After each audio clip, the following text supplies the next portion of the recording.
Buenas, ¿cómo están? Este es un video que surgió muy espontáneo a partir de la lectura del primer TP que pudimos ver. Algunas cuestiones que quisiera aclarar porque me parece que son importantes para que ustedes tengan en cuenta. Así que este primer TP es para orientar algunas cuestiones que nos van a servir incluso para la próxima instancia que siga. Si ustedes están dentro de la gente que ya aprobó el TP, está bueno porque van a poder encontrar algunas cuestiones más para revisar para su próximo TP. Si ustedes están dentro de aquellas personas que tienen que revisar o reforzar alguna cuestión, esto espero que les sirva para aclarar algunas cosas que pude observar en lo que estuve leyendo. Bien, primero que nada vamos a trabajar tres cuestiones. Una que es a nivel conceptual, otra que es a nivel de escritura y otra que es a nivel de cuestiones formales de entrega. Bien, pero antes que nada quiero decirles que ese primer TP implicaba una lectura compleja, estamos en un entorno plenamente virtual y la verdad que se han podido acercar a los textos desde un lugar que es muy interesante. Y si bien hay cosas que hay que reforzar y hay que seguir trabajando, no se desanimen en esa línea. Yo siempre se los escribo, pero bueno, nuevamente se los digo acá, no se desanimen, estamos tratando de construir algo en un entorno bastante complejo. Así que para lo que significa todo eso, vamos bien. Vamos a empezar con la parte número 1, la cuestión conceptual. Bien, dentro de la cuestión conceptual lo que pude observar en la mayoría de las infografías son algunas confusiones entre feudalismo y modernidad. Bien, cuando nosotros hablamos de feudalismo nos ubicamos en la Edad Media, siglo V, estamos hablando por el 400, por allá. Y esto lo vamos a hacer durar, es una de las edades más largas de la historia, hasta el siglo XIV, podríamos decir aproximadamente, que ahí empieza a pensarse algunos rasgos de la modernidad. Pero en el feudalismo hay ciertas cuestiones características centrales. Primero, la cuestión económica. No podemos hablar de trabajo, no podemos hablar de salario, no podemos hablar de moneda dentro del feudalismo porque todo era un sistema de trueque. Digamos que el modo de producción que es el feudalismo se basa justamente en el trueque, en el cultivo de la tierra y en la relación entre un señor feudal que es dueño de la tierra y un siervo que cultiva esa tierra a cambio de protección, a cambio de quedarse con una parte de esos alimentos que se cultivan dentro de la tierra. Por lo tanto, no podemos hablar de cuestiones de dinero aún en el feudalismo. Bien. Después, dentro de la trama política, el poder es bien teocrático, es decir, en el centro está Dios, en el centro está la Iglesia Católica, reinando todas las cuestiones, y después desciende la nobleza, el rey que es elegido por voluntad divina, y en el último escalón están los siervos, para que tengamos una idea. Bien, esos serían los rasgos centrales del feudalismo, sumado también una concepción del conocimiento que es justamente basada en la fe, en la lectura de la Biblia. Acaba una segunda cuestión ahí.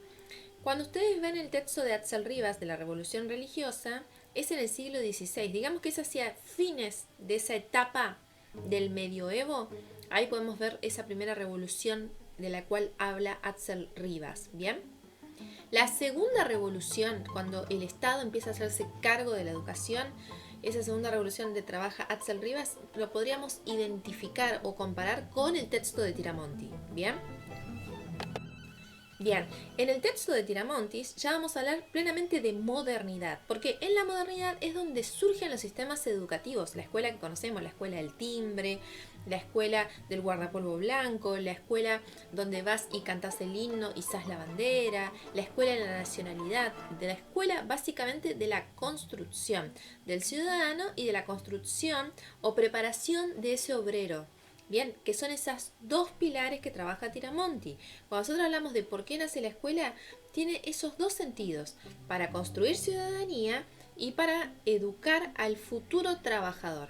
Ahora bien, en la modernidad ya sí hablamos de todo eso que yo les decía que no podíamos hablar en el feudalismo. Hablamos de burguesía naciente, hablamos de salario, hablamos de capitalismo, hablamos de procesos de industrialización, de dinero, es decir, todo el modo de producción, todo el modo económico cambia en la modernidad y lo vamos a ir viendo justamente con esas revoluciones burguesas que trabaja Guillermina Tiramonti. La Revolución Francesa en 1789 y la revolución industrial en 1780, ¿bien? La primera en Francia, la segunda en Inglaterra. Ahí podemos empezar a hablar de este capitalismo naciente, de esta modernidad que tiene la mayoría de esas características que ustedes han definido muy bien. El conocimiento pasa por otro lado, se habla ya de ciencia, de positivismo, de observar. Justamente todas esas cuestiones de la ciencia moderna justamente son de esta etapa. Ahí sí ya vamos a poder empezar a hablar de la decadencia del poder de los reyes, porque está justamente surgiendo esta idea de que necesitamos un Estado nacional. Y si bien la mayoría de esos estados siguieron conservando la figura del rey, ya no es lo mismo, porque existe división de poderes, porque se empieza a hablar de la distribución de la riqueza, del poder, de la igualdad. Bien, entonces son dos etapas distintas. El feudalismo lo vamos a ubicar como una etapa más oscura hacia anteriormente, vamos a decir siglo V al siglo XIV aproximadamente. De ahí para adelante tenemos modernidad. Que ojo, la modernidad no es hasta la época de hoy en día, actualmente. Hoy estamos, dirían algunas divisiones históricas, ya en la edad contemporánea. Podrían decir que la edad moderna terminó ya mitad del siglo 20, un poquito antes con la Primera Guerra Mundial y después se termina de concretar con la Segunda Guerra Mundial. Ahí se dice que ya se terminó la Edad Moderna. Pero eso es otro tema que no nos viene ahora al caso. Bien, esa son la cuestión principal que yo observé fue esa dificultad entre feudalismo, modernidad y dónde va Rivas y dónde va Tiramonti. Espero que les haya quedado un poco más claro. Bien. La segunda cuestión que quiero hablar acá ya es de otro estilo y si estuviéramos en la presencialidad sería mucho más por ahí convincente de lo que voy a tratar de hacer ahora. Lo que yo observo en la escritura y que esto lo podemos pensar, bueno, recién estamos arrancando, estamos viendo cómo es esto de escribir en el nivel superior, pero quiero aclararles algunas cuestiones ya de entrada.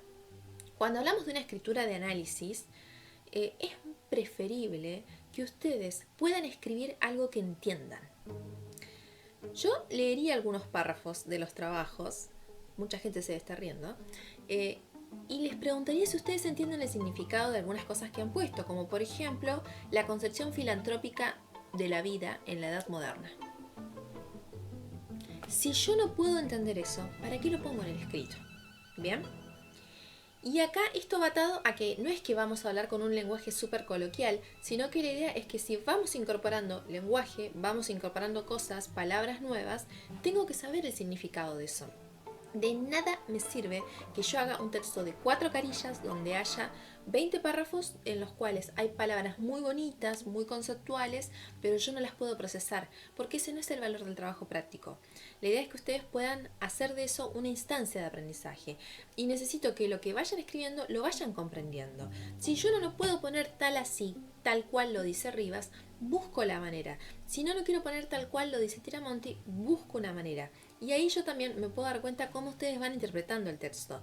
Entonces, si yo voy a escribir un texto, sobre todo ahora pensando en el TP2 que se viene, eso que voy a escribir tiene que ser algo que yo pueda entender y pueda comentarlo. Hagan este ejercicio. Yo siempre tengo que escribir como para alguien que no sabe nada del tema. No importa si la profe ya sabe de pedagogía. Yo tengo que escribir pensando como para alguien que no lo sepa, que me lo cruzo como para un estudiante que me dice, che, quiero empezar a cursar pedagogía. ¿Vos qué me podrías explicar esto? ¿Me podrías explicar qué es modernidad?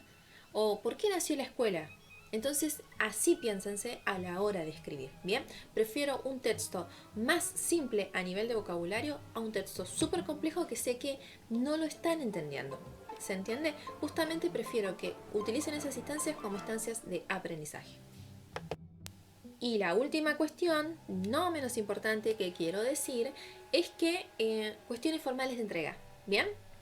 Si yo voy a copiar algo que está tal cual en el texto de Tiramonti, a la hora de ponerlo en mi trabajo lo tengo que citar.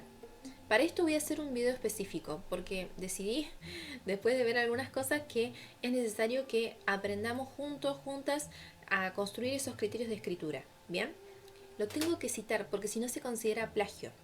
Si yo me metí en internet y puse en Google modernidad, etcétera, y saqué ese pedacito y lo copié tal cual y no lo cité, es plagio, ¿se entiende? es copiar y pegar.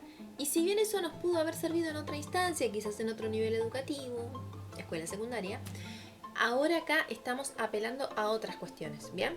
Entonces, si yo saco algo del autor, lo cito. Si yo parafraseo al autor, digo, estoy parafraseando tal. Eso voy a hacer un video específico para enseñarles eso, cómo se colocan los números de página, cómo se justifica un texto, una bibliografía y una carátula.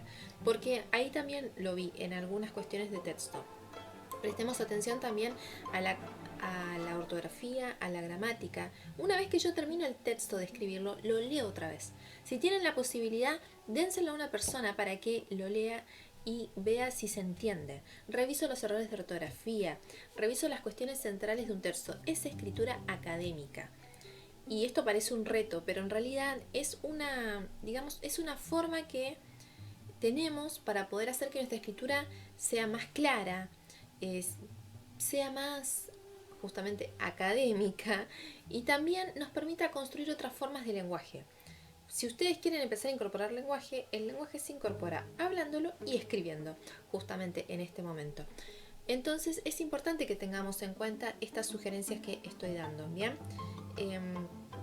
Como para pasar a la última parte. Si no me van a decir en el video, la profe nos retó, qué sé yo. Es bastante informal este video, ya se habrán dado cuenta. Pero me parece súper importante.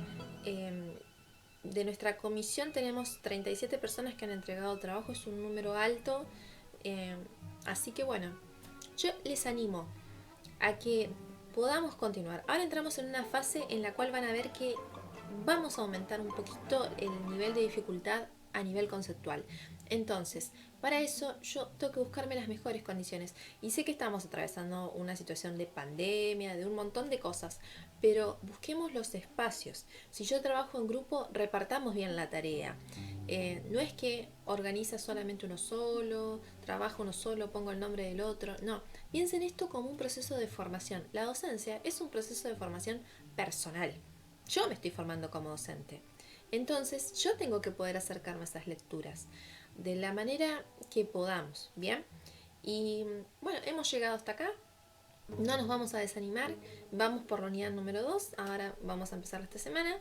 Así que les animo, vayan leyendo con tiempo y utilicen el diccionario, que es una buena opción. Si tienen dudas, vayan al foro de consultas. Me pueden escribir para preguntarme cosas. Así que bueno, estamos en contacto, ¿bien? Les animo a que podamos continuar. Parece un discurso político esto, pero no. Les animo a que continuemos y bueno, nos estamos viendo pronto, ¿bien? Nos vemos.